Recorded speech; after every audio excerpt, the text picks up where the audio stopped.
allow you to be here. Yeah. Look, we might be on now. We don't just talk anyhow. We're just going right along. That one. Good morning, Bethany. It is Friday. It sure is. How do you know what day it is anymore? I have to check. Me too. Yeah, that's kind of the way it goes. Tomorrow is Saturday. Do you know how I know that? I know how I know that. How do you Because know that? it is the VFW spaghetti dinner moved from Friday nights, right? It used to be Friday nights. Well, we try to schedule it as close to Veterans Day as it's actually on Veterans Day. Oh, cool. But since Veterans Day is on a Tuesday this year, that just seemed to be kind of an odd time to have it. It works great for me. The girls are out of town, but I get to go there. And no, we're not going to do a Windows update in the middle of it. Yeah. Oh, these computers. Yeah, so looking forward to having you there. That'll be fun. I get to hang out and eat some good biscotti and get some good fellowship in. Yeah. I'm heading down to Alamo this afternoon to pick up a few more supplies for that. Do you have the pasta already? Got the pasta. The pasta. You gonna chop up some good for me? You're just gonna have to see what you get. Okay. Okay. I haven't had it yet. I didn't like it. I'll tell you. I shouldn't say this maybe on here because I don't want to. I know a guy who makes really awesome. So and that. Okay. Yeah. So I might need to drop him. That's something he might want to participate in next year. All right. And he wasn't a Marines, but if he'd been really liked, he would have been a well-liked guy. Cooks usually aren't well-liked in the military. But they're essential. Yeah. So they have to go to work and what it is, right? Yes. Yeah, that's exactly what that is in today's environment. Yeah. So it's supposed to be beautiful weather, great weather this weekend. I was going to split today, but I have a meeting later, so I might push that off. Yeah. But it'd be splitting with tomorrow and getting all that done. I mean, before she went out of town, that I'm going to be putting up some Christmas. Oh. All right. And that's not the way she said it, because you guys, Cynthia. Oh, Dennis! I was meant to this morning. I forgot in between stuff. A fun trip. He and Rachel made it, and they made it back. So you guys had a good time.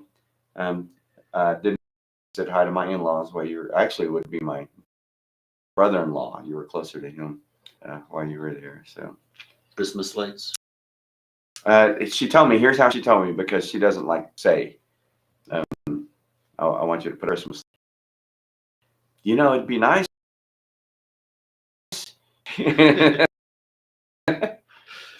Translation: you're putting up Christmas lights before we get back. So it's still a little bit chilly in the mornings, although not like it was. We kind of got. Yeah. I was all prepared for then fall came back. Yeah. It's kind of nice, right? I'll head down in the morning, get the Christmas lights, a couple of other things, and then come back up and hang lights tomorrow, and I'll split wood. If I split wood, I won't have the energy to hang lights. Just work up late. I will. See, that's what I was saying. So by the time I do that, hang the lights, split the wood, my shower. Well, look at having you there, and anybody, Dennis, if you want to come on out for EFW spaghetti dinner, you're more than welcome to. Remember right? It's 15. 15. Okay, yeah. That's right. Yep. Another. We'll chase this rabbit a little bit and then shoot it. We still got plenty. In Albuquerque a couple of weeks ago, and 2 different places said, "Oh, we don't have any peanut." And one of them said they told us we weren't getting any more. So they're going to be going by 5s. I don't quite. Right now, it's left up to. They said I've just been rounding up. I'm not sure what that meant. So if it's a dollar, $1.05. So I just heard that some banks pennies Mm-hmm.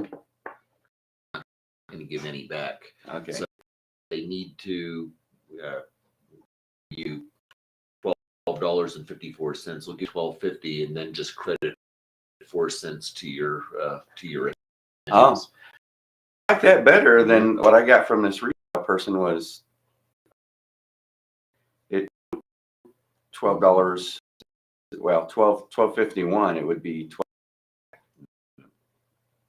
I thought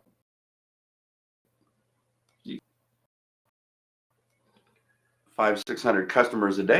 You're going to start getting a little bit of extra on there, you know. So I don't know how they, but it was kind of, hey, Jim snuck in on us there.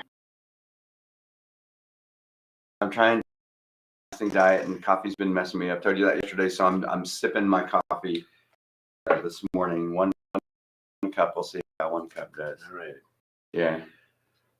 Hope you can do it. It's hard to have Java and Jesus. Right?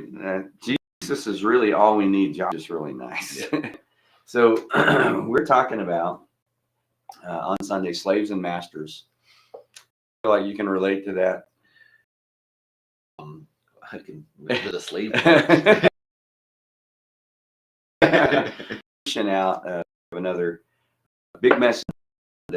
The spiritual battle is the title, and then we'll close the next Sunday with some remarks that Paul has, and kind of my take on that. But that Jesus changes everything, even our work relationships. And guys mentalize a whole lot, and so we kind of one of the Skip Brothers skits was put God in a box, you know. So we have God, you know, God's in a box. We let him out at church, you know, and then we put him back in the box and go to work. And so we tend to compartmentalize some. But Paul's big thing is he changes all of our relationships. So even our relationships, and we talked about, Paul says this. Let me just read his. Paul says it better than I can, anyhow. Although not always. Yeah, we're in 2 Corinthians right now in the Thursday morning men's Bible, and so Paul befuddled when he wrote that. Almost puzzled. It seems the grammar is really low. Well, even though Paul can really. Wrong deal here. Trying to get on my app. One of these days, I'll be able to do more than one thing at a time, but not today, probably. Here we are, slaves and masters. The Apostle Paul says this. Now, I'm reading from the English Standard Version, and so one thing about the ESV, and there are a couple other newer ones, the NIV doesn't get what it really means. So, translations it says masters, right? Well, the ESV fleshes that out a bit because there's more to it in the language than just slaves obey your bond servants obey earthly masters with fear and trembling. Literally, masters is lords of the flesh, or lords in the flesh. Words we got to get down here. Your boss.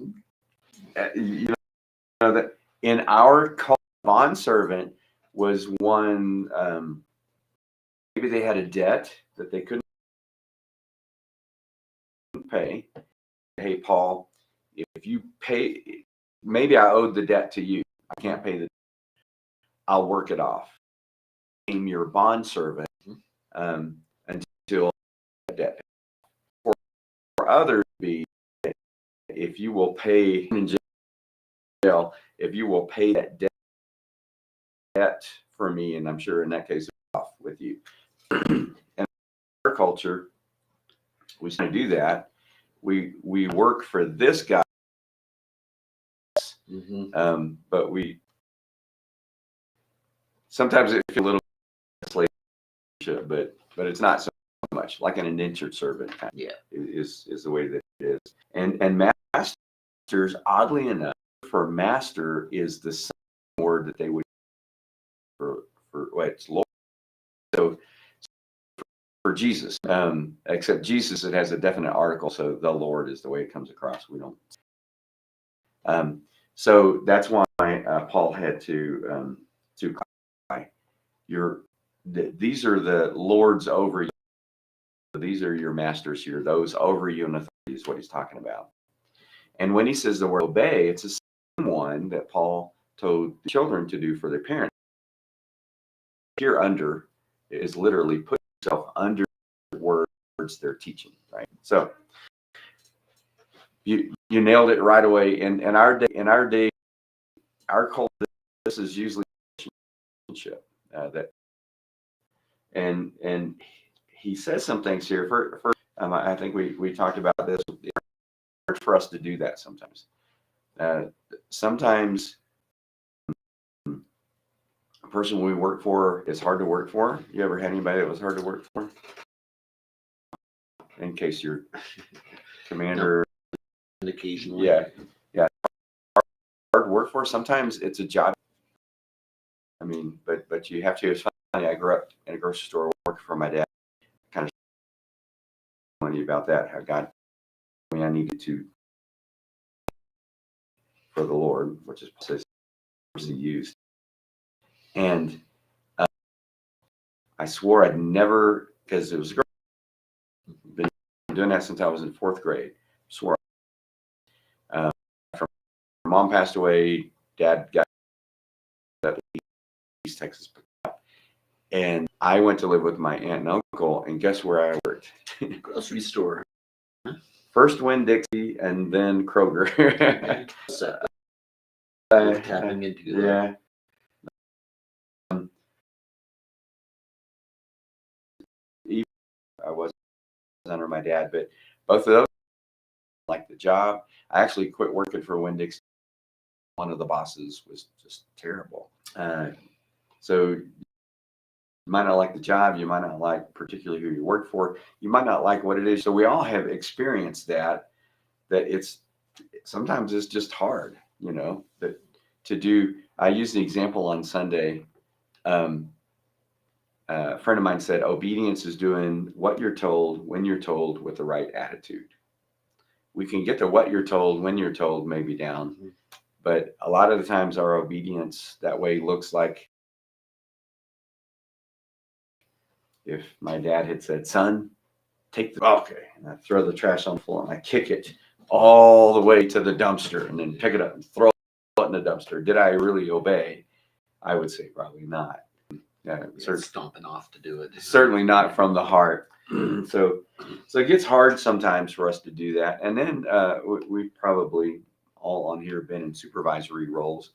Sometimes the people that work for us are hard. Mm-hmm. And yeah, it's hard to treat them well the way either they treat us or the way they do their job or the way they treat their job. And so Paul's talking on both sides of that. So slaves and masters, workers and supervisors, we might say. So let me ask, we know it's hard sometimes to do. Here's what I said. Let me skip to the end. 15 minutes here. Our goal is to be the best worker or supervisor that we can be. So if you're the worker, your goal is that to be the kind of worker that everybody would want you to work for them, right? So if we're under someone, we want to do that in such a way that in your field, all the generals are fighting for you to be, on their team or supervising someone on their team. That if you're in a workplace that you want all the bosses fighting for you. I want them, no, come work over here. I'll pay you double what he's offering. And I don't know. Nobody does that. Wouldn't that be cool? Would be. Yeah. Right now you're just like, I just want you to pay me. So that's what you want if you're the worker. If you're the supervisor, you want to be the kind of supervisor that everyone wants to work for. Mm-hmm. Well, I know you might pay me more, but this guy is really good to work for. And so that's the way you want to be. And here's what, and as a middle manager, you're both. you do, yeah. And most of the time, we are in that middle managed kind of thing. Right. We have someone over us, we have someone under us. I would assume that even happens at McDonald's to an extent. You have shift supervisors and worker bees, and then you have the guy who's the newest, who's on the bottom rung, maybe, unless he's the boss's nephew or something. So let me ask, how do we do that? So it's easy to say, be the best worker or supervisor that you can be. So as someone who works under someone, you want to be how do you be the kind of guy that everyone says, man, I want Paul on this project. I'm going to do whatever it takes to get Paul on this project. Or if you're the supervisor, how do you be the kind of supervisor that everybody says, man, I'm going to do whatever it takes to get on Paul's team? So how do we do that? It's easy to say. Now let me flesh this out just a little bit. I'm looking, and I think me, you, and Bethany are the only ones that are still in the workforce. That can also translate into, there are two other arenas, translate into our volunteer service. So you have VFW is your big volunteer organization in our volunteer roles. But it also, I believe, translates into how we do business with others. I think I said on Wednesday, you don't want somebody to be shocked that someone is a deacon in a church because of the way that they treat people in business. Or you don't want someone to find out, oh man, they go to church every Sunday. We want even in our business dealings, that's still kind of the workplace for our relationships to be that way. You want to be the kind of customer that everybody wants. And if you're in business where you have a business, you deal with others, you want to be the kind of company contractor that everybody fights to. I've got a 4-year waiting list. I'll wait. You know what I mean? So that kind of thing. So how do we do that? How do we be the best supervisor or worker that we can be? What is a way that we can do that? I know, crickets. We're gonna wait for you guys to chime in here. How do you do that? Paul gives us an insight in there, and I'll tell you what he says. But how do we do this in a practical way? Paul says, work as, I want to make sure, because he says this in, I think it's Colossians or Philippians again. Rendering service with goodwill as to the Lord, not to man. So how do we do that? How do we do the workplace, volunteer, business thing as unto the Lord, not to man? What are some ideas you guys have? Practical ways that you can do that. I really want to slug this coffee down, but I'm taking it. Maybe through honesty and transparency, as a supervisor, you want to take care of your people. Mm-hmm.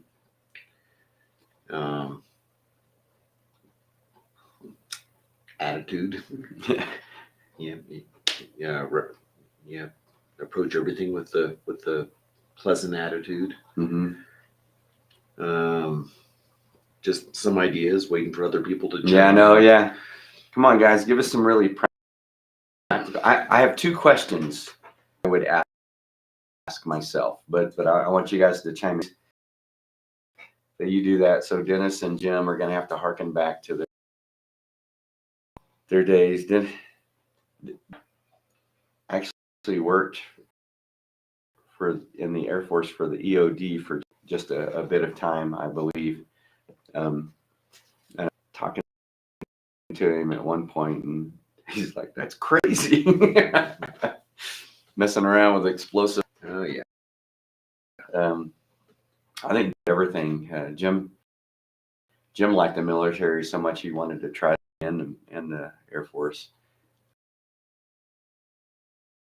So what are some ideas you guys have? And then Dennis worked for the DO. Bethany's in a tough workplace. I'm telling No. you. How do we do that? What is the key to make it like super practical? What's a good practical tool maybe where you can make sure that you're working as unto the Lord, not to men? And because face it, anybody we work with who works for us or we work for them, or is going to be hard to work for sometimes. You know, there are going to be times where you're like, I don't feel like doing that for that guy. You know, whether it's the guy over me or the guy under. Y'all got any ideas? Are you still there? Me and you. It's hard to say. Chime in here. On Zoom, there's a trick that you can do and see who's still on or not. Yeah. But we don't have that on Restream. So how do we do that? And he also says, not by the way of eye service or people pleasers, but he says, do it from the heart. So not just surface obedience, what you're when you're told, you know, but kicking the trains. How do we do that? You know, they're waiting. I feel a little game, and it's the fourth quarter, and you're down to that minute or so, and you just waiting for the clock to run out. You know, you guys are waiting for the clock to run out. Just so I'll tell you my two questions, and these just work for me. So, when I can remember to ask them, I don't know how they do for you. The heart's the heat of the moment stuff. You know what I mean? Oh yeah. Yeah, we can get all theoretical and, you know, we can have it all mapped out and planned out, but then when you get to work and the guy comes and gets in your that's the heart. You can have a perfect plan going. I think there's a rougher way to say it in the military, but all the plan just comes flying. Yeah. Well, let me text. And these you may have to adapt these for you. So, I didn't put in here. Uh-oh. Huh. So that's the first question. Yeah. What are the two questions? What happened to the two questions? The first one is this for me is I'm the supervisor. How would I treat them if Jesus were standing here watching? You know what I mean? And I use this with our teenagers. I'm not a fan of dating. You know, heard my rant. If you are going to take Jesus on your date with you, how would you act on your date if Jesus were with you? You think that might change a little bit? Probably. Yeah. How would you treat them if Jesus were right here? Because we know ultimately he's the Lord, he's the master. Saying, how would we treat the people that we supervise if Jesus were watching? Okay. When I think of that, when I ask that question, boy, that makes it different. I might be angry at somebody, but Jesus is here. I'm going to treat them the way I know he would want me to treat them, right? And so that changes a whole lot. The other one is how would I treat the work for if Jesus were here and said, do this for me. Do this. And I think I might have missed Wednesday, I don't remember. I think back to when Jesus went out and been fishing all night long and come back in. Can you take me out a little bit, you know, so I can finish teaching? And then Jesus goes, hey, go out to the deep waters and throw your nets in. And Peter's just like, I mean, he's just heard Jesus, who was a well-known teach in a way no one can teach. And he's been fishing all night long and we didn't catch anything. There's a whole thought behind that. We're fishermen. We know what we're doing tonight. The fish just weren't biting. It's almost as if to say, your thing, this is our area Yeah, of expertise. Yeah, you stick to rabbiing, that's the word. But Peter something that I think would change work for if Jesus said, well, do it for me. Peter said, but because it's you who asked. And implication, I wouldn't do it for anybody else, but I would do it for you. And so that's what I think of, if Jesus were there, doing that. I'm the only one, this is a volunteer position. I'm the only one that's been doing any work at all. Everyone else has been sitting around yucking it up that's what I like to do. I like to sit around and yuck up and talk and fellowship and everything, but I'm the only one that's been doing work. And I finally got finished with everything to do. And then the person that is over whatever it is says, hey, Larry, I need you to go get all the trash bags and throw them in the deal. And in that moment, I need to hear Jesus say, would you do it for me? And if I did it for him, what he told me, when he told me, with the right attitude, right? Am I going to kick the trash bag all the way to the dumpster when Jesus said, Larry, will you go do that for me? I would hope not. No. Remember, be thankful. Yeah. So Bethany, boy, you're getting ahead for a couple of weeks. That Thanksgiving message. We're talking about gratitude. But gratitude changes a lot in your heart. When you're grateful for a job, thankful for your job, and Lord, give me opportunity. That's a great way to adapt a little bit of what I was talking about. I imagine Jesus saying, would you do it for me? I look at it as an opportunity to show people how I serve Jesus. Man, if we could do that, that would change my hardest part. I told you, the heat of the moment is the hardest time to do that. If we could do that on a consistent basis, people would say what your secret is. And we see what your secret sauce, and then that would give us all that we would be a good witness for Christ, bad witness if you're a horrible employee or a boss, but we would be a good witness for Christ, and it would opportunities. Close with a little story.